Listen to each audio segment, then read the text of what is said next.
Good afternoon, and thank you so much for joining us on Channel 1 Lunchtime News.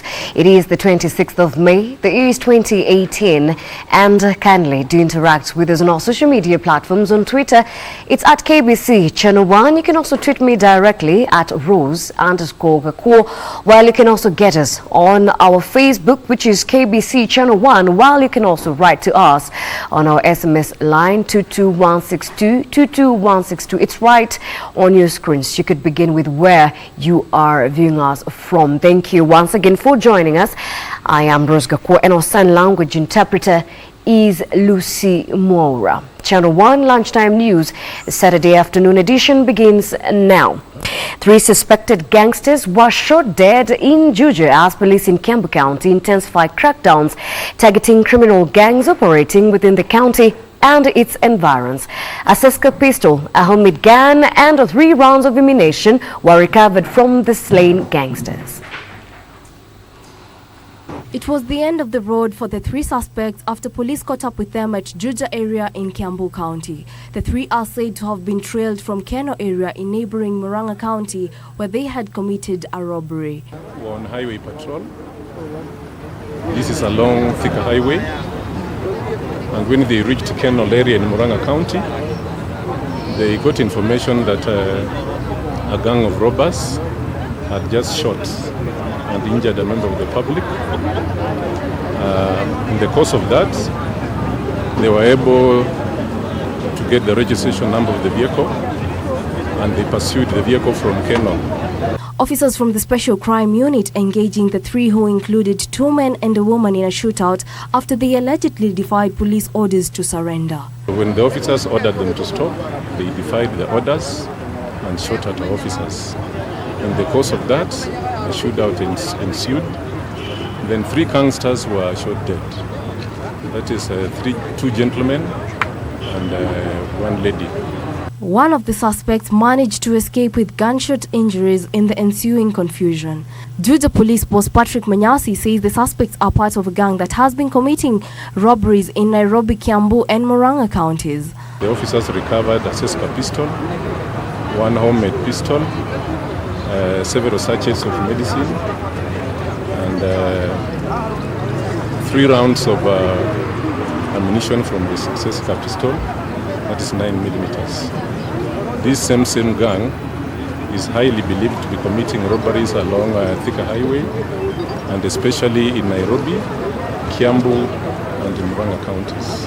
A pedestrian who was caught during the shootout is recuperating at Thika Level 5 Hospital. For Lunchtime News, I'm Wanjiko Wambiru. Pressure continues to mount on the government to act firmly on the perpetrators of graft within the government. The development coming amid revelations that billions of shillings could have been lost through dubious deals at the National Youth Service and the National Cereals and Produce Board. Revelations that the National Youth Service has lost close to 9 billion shillings through corruption in the latest scandal, and a further 1.2 billion shillings at the National and Cereals Produce Board maize scam has been roundly condemned by a section of Kenyans.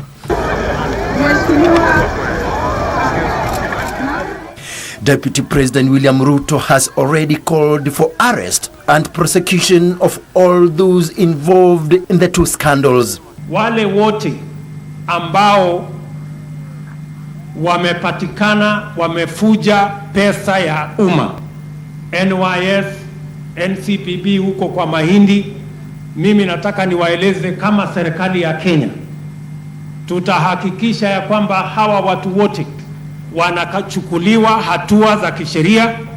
The Kenya Private Sector Alliance joining the fray and calling for the prosecution of those who will be found culpable. In a statement, KEPSA says the reports on suspected fraud in the government agencies have made it depressing reading for anybody who cares about the future of Kenya.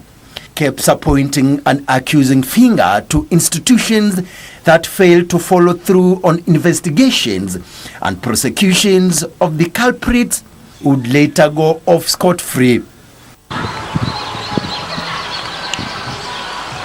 Nominated MP David Ole Sankok has in the meantime said the war on corruption is being derailed by forces inside and outside the government. Pesa inapotea. Rais wetu mwenye anapenda wa Kenya anaondoa, anawafuta ma-PS, ma-CS, lakini wakifika kotini wanaachiliwa. He now wants corruption to be declared a national disaster. Corruption in Kenya have become more dangerous, more than cancer, HIV, AIDS, malaria, Ebola, Al-Shabaab, Al-Qaeda, Munkiki, all of them combined cannot. Sankok alleging that cartels could have spread their wings to the Ministry of Labour, accusing senior staff of the ministry on an attempt to swindle funds made for persons with disability as well as funds made for cash transfer program. Hiyo ni 30 billion. Na mimi sioni kama inaenda vizuri. Kuna mabanks ambao hiyo pesa inapitia, makartels wamemaliza pesa ya wazee. Wamemaliza pesa ya severely disabled. Wamemaliza pesa ya orphans and vulnerable children. Samson Kitavi, Lunchtime News. The Kenya National Highway Authority has issued an alert to motorists using the Nairobi-Nyeri-Moyale Transit Road. Motorists have been urged to exercise caution as they approach Kahiga near Maura Junction, Nyeri, as sections of the road have developed cracks, which are a recipe for disaster. This comes as Devolution Cabinet Secretary Eugene Wamalwa says the national government has partnered with county governments to distribute relief services to thousands of families displaced following heavy rains. The impact of the heavy rains continue to be felt across the country, with the government now stepping up intervention measures to relieve families affected by flooding. In Kitui, the national and county government partnered to offer relief services to residents following death and destruction owing to floods. Serikali ya kaunti ya Kitui sababu wamekuwa wanajikaza kusaidia wale walioathirika. Na leo tuko hapa kuambia katika taifa letu la Kenya hakuna watu wa serikali ya kaunti ama watu wa serikali kuu. Nyinyi wote ni wetu. Tuko pamoja. Na mkiathirika, the two governments must collapse into one and become one team for the sake of the people. At least 34 people died while 7,000 houses were destroyed in the county following heavy rains. Devolution CS Eugene Wamalwa has toured Machungwa Division in Mwingi North constituency. Alongside the area governor Charity Ngilu pledged to ensure they alleviate the suffering and support those affected to reconstruct their houses. Because the bill is too big, I want you to allow me to come up to your office to sit down to see how we can share the problems that we have experienced here, because we have to spend 1,577,888,366 to just put back everything that went. Separately, motorists using the Nairobi-Nyeri-Moyale Transit Road have been asked to be vigilant as they approach Kahiga area near Maura Junction, Nyeri, as a section of the road had started developing cracks following heavy rains. And this water is causing the embankment to flow down to the river. It is affecting an area of about 200 meters. And since yesterday we have been monitoring, we have noticed that last night there was still movement. The cracks have moved again by about 5 centimeters. That is not nice, because if it rains tonight, it means the movement will continue. Kenya National Highways Authority Deputy Director Engineer John Otiato said a contractor and a team of officers from Kenha were on the ground monitoring the situation as well as sealing the cracks to avert possible disaster. Otiato said should the fissures continue widening, they will have to divert some of the traffic, especially heavy commercial trucks, or close down the road completely if the situation deteriorates. There is a sign for disaster, and a potential landslide has been observed here. We can see that even in the past it has been failing, but not as much as this time. Central Regional Commissioner Wilson Jenga, who was on the site to assess the damage, said a similar scenario had been witnessed in Kangema, Murang'a County. Caroline Kamara reporting for Channel 1 Lunchtime News.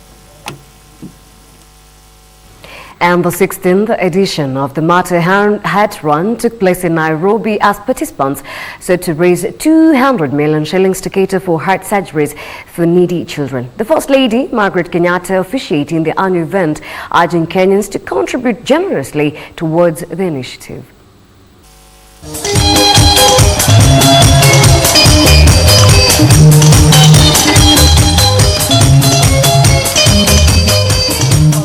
The First Lady braved the morning chill to join fellow enthusiasts in this year's edition of the Mata Hat Run, which was flagged off at the Kenyatta International Convention Center.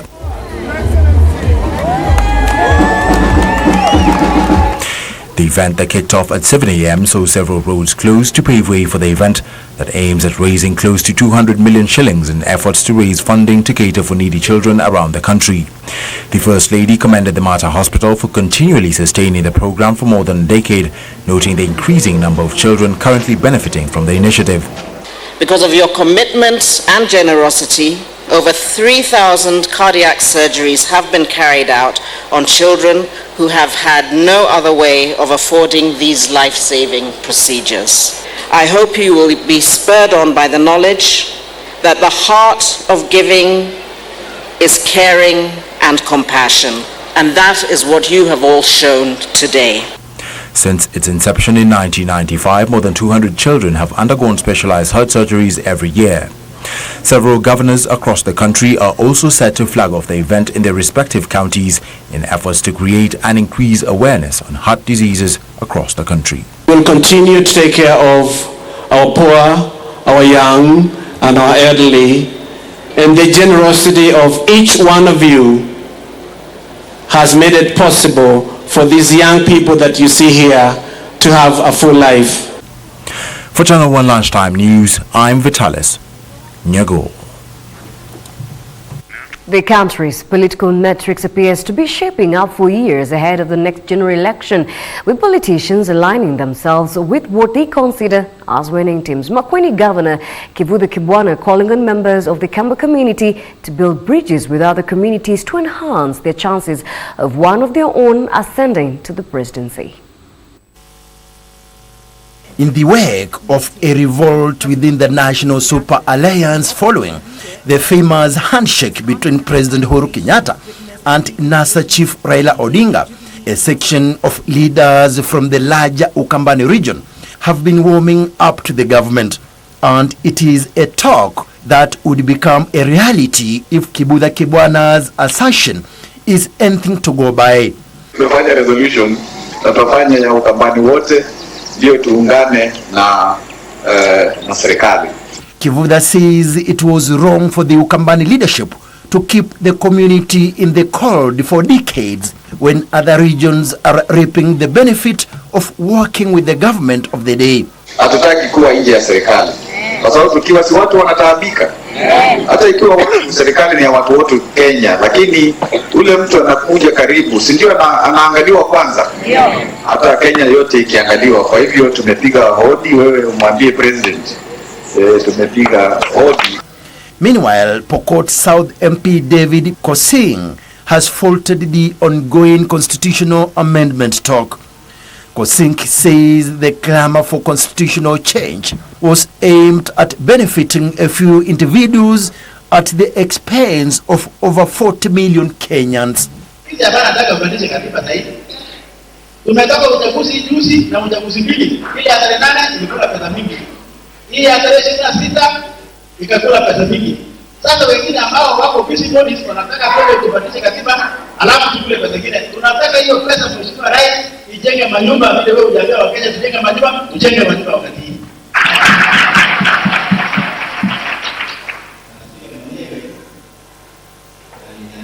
The government is set to launch an electronic tracking system as the fight against cattle rustling intensifies. Livestock Principal Secretary Harry Kimtai says the new development will see the implanting of electronic chips on livestock, which will relay information to a central database.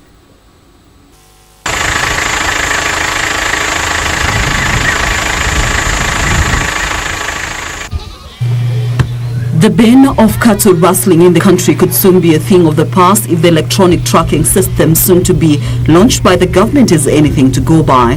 The project, the brainchild of the State Department of Livestock, seeks to enhance monitoring of cattle, especially among the pastoralist communities where it remains a lucrative venture.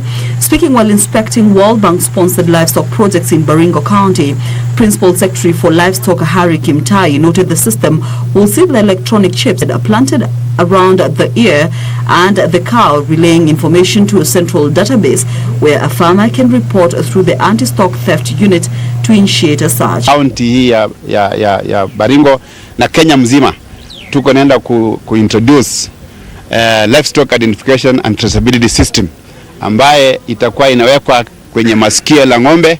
Ile ng'ombe ikiibiwa tunaweza jua hiyo ng'ombe ni ya mkulima yupi. Kwa hivyo hiyo ni miradi ambayo sasa serikali ya kitaifa na ya county iko naenda kufadhili na tahakikisha kwamba mifugo yote imepata kuwa registered. Both the national and county governments will partner to spearhead the initiative, whose efforts seek to stem out a virus reported to claim over 600 lives and displace thousands annually. The Rakanithi County government plans to set up information centers in a bid to market the county as a tourist destination. The county governor, Mudhomi Njoki, says the region is endowed with natural resources, urging Kenyans to explore local tourist attraction sites to boost domestic tourism.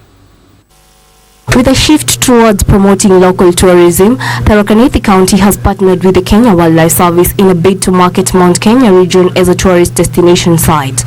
Kenya Wildlife Service Mount Kenya Region Assistant Director Simon Gitau says Kenya is blessed with beautiful sites that attract foreign tourists, calling on Kenyans to shift their attention towards domestic tourism to grow the industry. Kile kitu mimi ningetaka kusema na ni muhimu sana.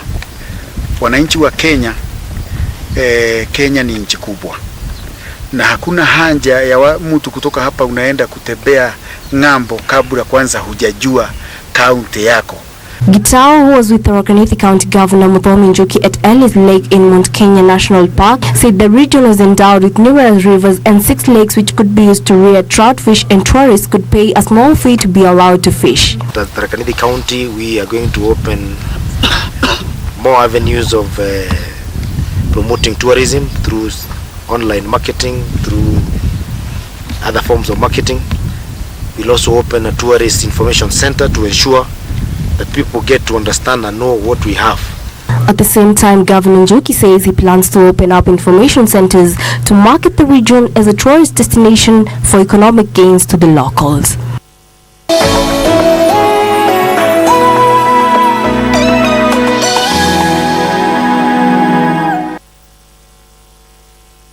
And in our international news, U.S. President Donald Trump has revived hopes that a planned summit with North Korea leader Kim Jong-un could still happen. Trump, who had earlier indicated that June 12 talks had been called off, sent out a tweet saying that he has held productive talks with the North Korean leader.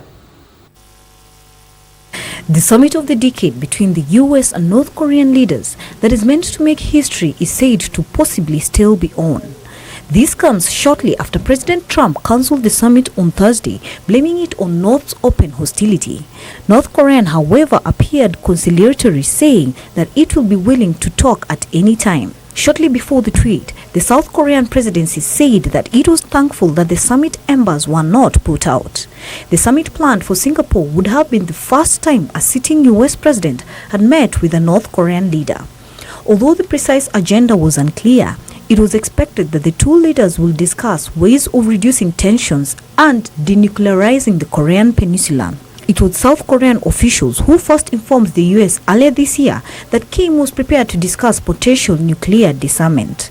In April, the leaders of both Koreas had a historic meeting at the border, promising to end hostilities and work towards the denuclearization of the peninsula. US Secretary of State Mike Pompeo visited North Korea for preliminary talks with Kim, and plans for the historic summit were announced.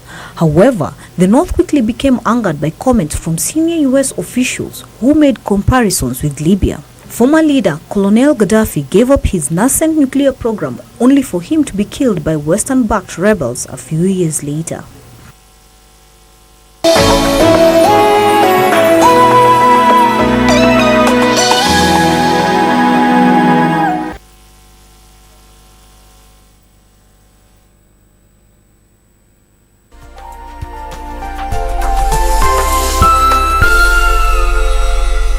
Niwachie hii ngunia moja nitakuletea pesa jioni. Wewe washa, cash only. Sasa nitafanya nini? Umejaribu megadola wewe? Wewe umejaribu kashinda. Nani atagoja hadi kimzima draw ifanywe? Mama Mega. Draw megadola lottery inatangazo after every 4 minutes. Kitu unahitajika kufanya, uchague tu namba zako. 4 minutes are enough to win big with Mega Dollar. Just go to Lipa na M-Pesa, select Pay Bill, enter business number 295888, enter account name KBC. Kii kwenye mkulima tuchanganua yafuatayo.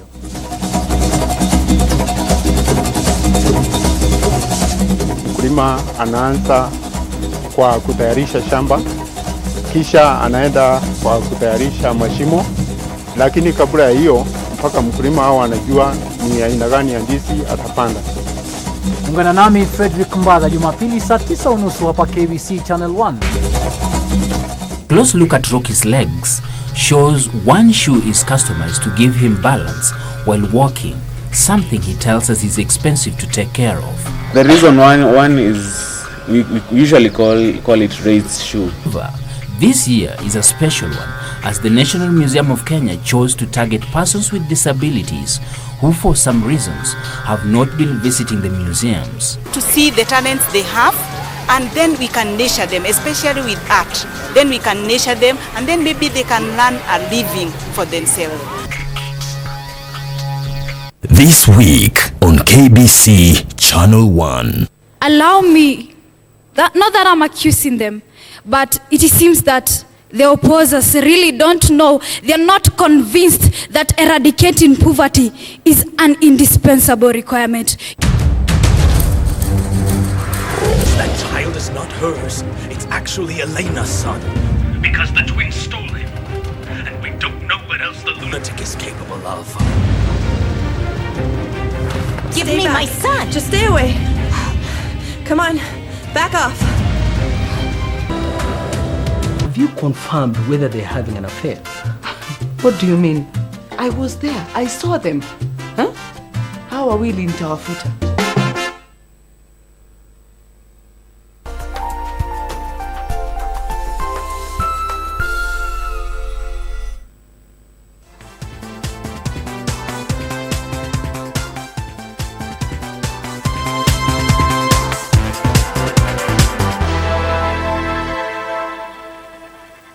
Welcome back. Thank you so much for your company. Still at the local scene, Mining and Petroleum Cabinet Secretary John Munyes says the government will crack hard on illegal miners operating in the country.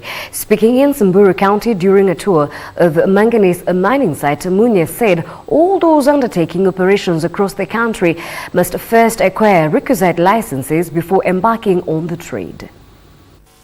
The country's mineral resources have in the recent years become a central focus in national development, with the government seeking to tap the natural resource to propel it to the next level. And amid the interest, unscrupulous miners have taken advantage of the new appetite, venturing into the trade without requisite certification. Speaking during a 2-day tour of Samburu County, Mining and Petroleum Cabinet Secretary John Munyes instructed police to immediately arrest any illegal explorers without legal documents. You know what is happening in Migori? That the illegal investors who have not been licensed by my ministry. I want to tell them that the law is going to take its course. We will arrest, we will charge all illegal investors. If you want to conduct matters of mining, you must follow the law. You must come forward, apply for these licenses. Munyes saying that Samburu County has great potential, even as he cited poor infrastructure as one of the factors undermining the utilization of natural resources. Samburu Governor Moses Lonkula, who accompanied Munyes, welcoming investors to the county to do exploration to exploit the region's natural resources. Get investors to actually tap these minerals for the benefit of our county and for the benefit of our communities. The potential is there. We now want to actualize it into financial gain to uplift the standard of our people.